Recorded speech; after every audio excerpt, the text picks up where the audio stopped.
Hey everybody, good morning. How are you? Mike again, New York barbecue guys, and today we're embarking on an adventure. We're doing an asado, and this was what I was talking about earlier, and I told you I was going to do a full walkthrough over here of this guy, which we will, but we got a 7-bone plate rib, beef ribs, going to go on this bad boy. We're going to have a mixture of wood going. We're going to have oak, cherry, and Quebracho. This is going to be delicious wood. In here, we're gonna have a mac and cheese going. It's gonna go over here on the coals. We're gonna have a Wagyu Picanha going over here. We're gonna have all the sides, all the vegetables. We're gonna do provolone. We're gonna do squash. We're gonna make that into a fondue. We're gonna have chorizo. We are going to have everything, and we're gonna cut it all up right here, and you're gonna see everything. So let's get everything going. We're gonna light up the grill, and we're gonna have a good time today.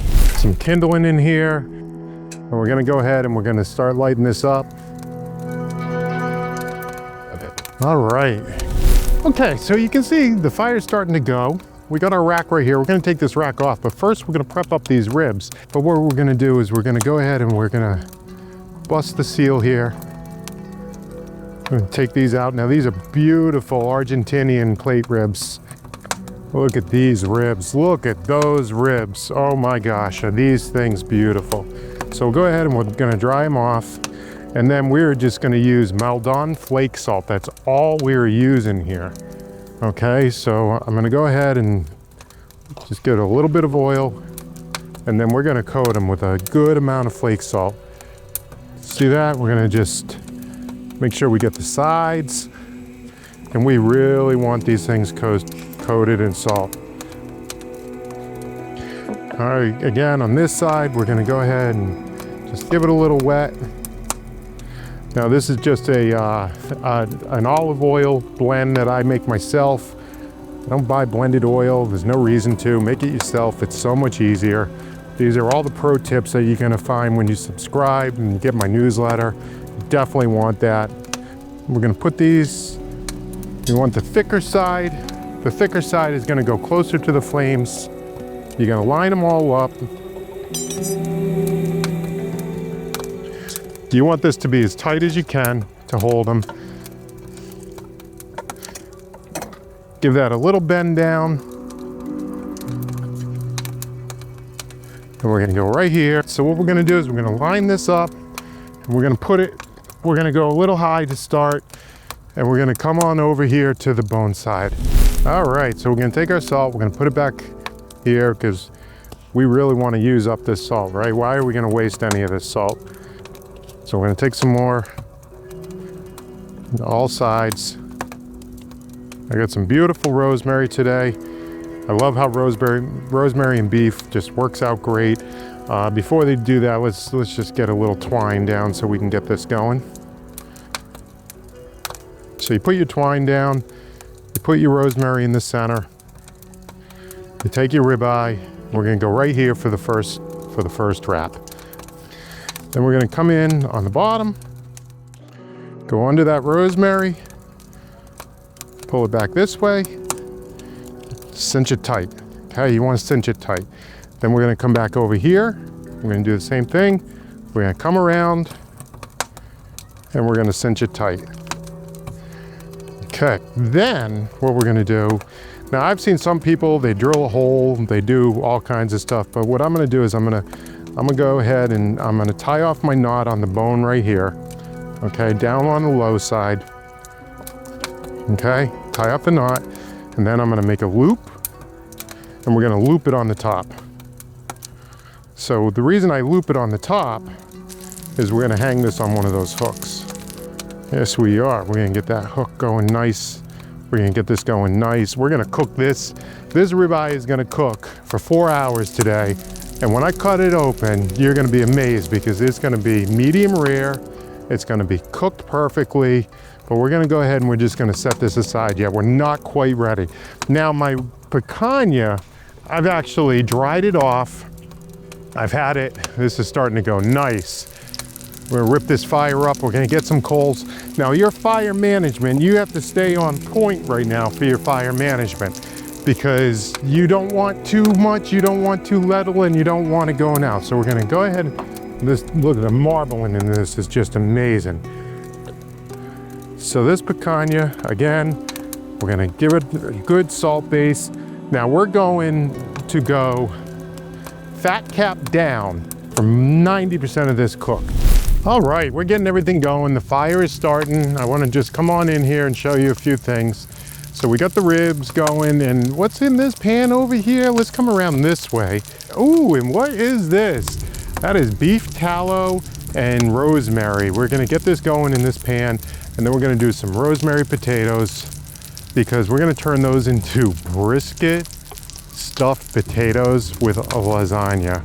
We're gonna take these potatoes, we're gonna do the same thing. We're gonna just put these right over here. And what we're gonna do, we're gonna have fun, right? Because who said live fire cooking's not fun? Yay! All right, let's put this right back here. So the beautiful part about this is we got some nice sausages. So let's get these sausages going. We're gonna hang them. So we're gonna just tie that on a knot. We're gonna take it on the hook and we're gonna just look at this. Look at all this beautiful real estate we have with this. We're gonna come right over here. You know what this is? This is gold. This is mac and cheese. All right, I made a roux. I did it the real way. I'm coming in here, gonna come right down in here. We're gonna put it about right here. Okay, so we're gonna come over here with these coals. We're gonna go right on top. So the other thing we have is I have a little bit of extra roux. This is for something that's really special. This is my brisket lasagna, my brisket potato lasagna. But I want to keep that bechamel a little warm for when I melt that cheese over those potatoes. But we got a little bit to go on that before we get back there. All right, here's that asado. I'm gonna come on in on a few things here. So we got the coals going, we got the picanha going, we got the ribs, we got the tomahawk, we got the sausage, we got the cheese, we got the pineapple, we got the tallow potatoes, we got the ribs, the beef ribs, the plate ribs. Then down here we got the mac and cheese, we got the kabocha squash, and we got the sweet potatoes in the background. Just wanted you to check all of that out. One of the things about the grill that I love, and this was kind of, I saw a couple of people that did the grates over the firebox, and it was always a lift up and out. But this is something that I need to control, right? I need to control my flames, because when you're cooking over fire, and this is a great sear plate, I sear my ribeyes, I cook shrimp, I do all kinds of stuff on this thing. Now you all know I don't usually wrap ribs, right? Not when I do them on the smoker, but I do wrap this one. You know why I wrap this one? Because I want this lime and this honey and everything else I put in these things to really, really kick in. These are almost cooked through. So we're gonna cook these just for a little bit more, but this is my signature recipe. Watch your fingers on this thing. We're gonna juice up this side. Oh yeah. All right, and then we hit it with the honey. And you're talking simple, right? Because we talk about all the time, cooking is simple. We're gonna wrap it. We're gonna wrap it. We're gonna wrap it. And we're just gonna go and let this, we're gonna let this heat up over here on the grill.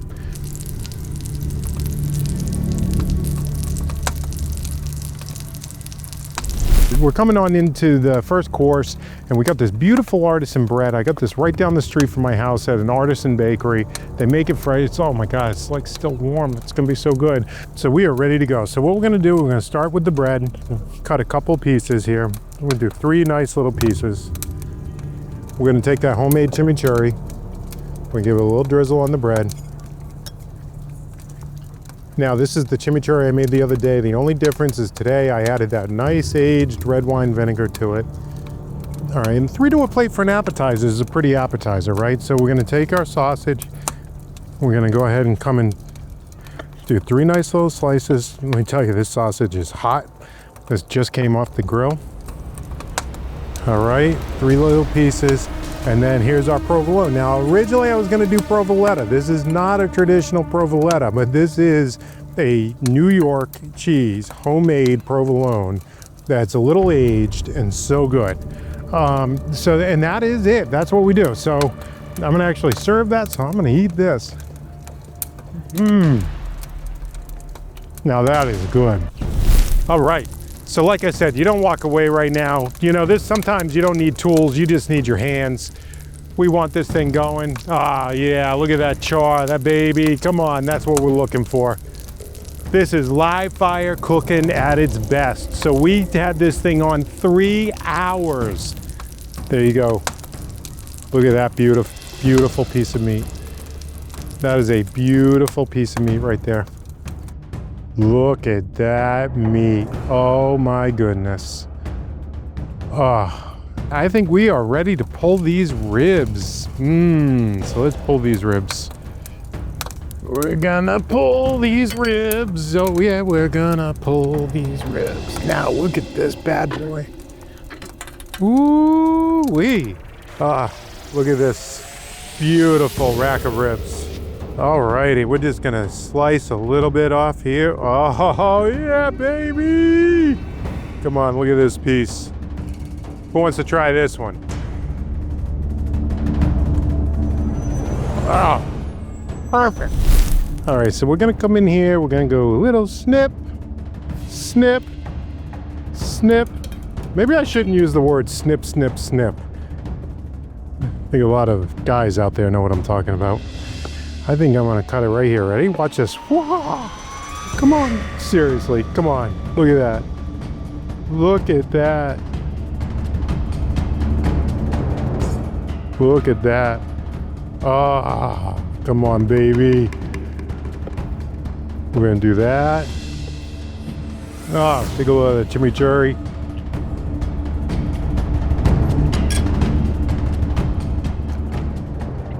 Ah.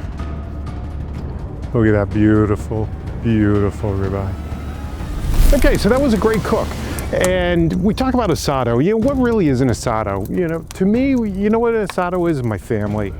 Coming together, being together, enjoying the food. And it's a process, right? Because you saw how things came off. We had the sausage, we had the beef ribs, we had the picanha, we had the ribeye, we had so much. We had the brisket lasagna. Everything we did for that cook played into the next piece of the cook. So when you start thinking about an asado, it's not just one dish. You want one dish, go barbecue, go grill, it's fine, it's fun. I grill every night. Not every night, but I grill a lot. You know, but the truth of the matter is when I started learning about asado, it was that camaraderie of bringing my family and friends together that I enjoyed the most. So I hope you enjoyed the video. Like it, subscribe to it, share it with your friends. Follow along, New York Barbecue guys. We got some new merchandise up on the site. Own the Fire, it's my movement. And I don't care if you're on pellet grills, if you're cooking on a gas grill, it's all heat management. It's all continuing to cook on flames or smoking, or everything comes down to the heat management, the fire management. So I hope you enjoyed and follow along. We're on to some fun stuff.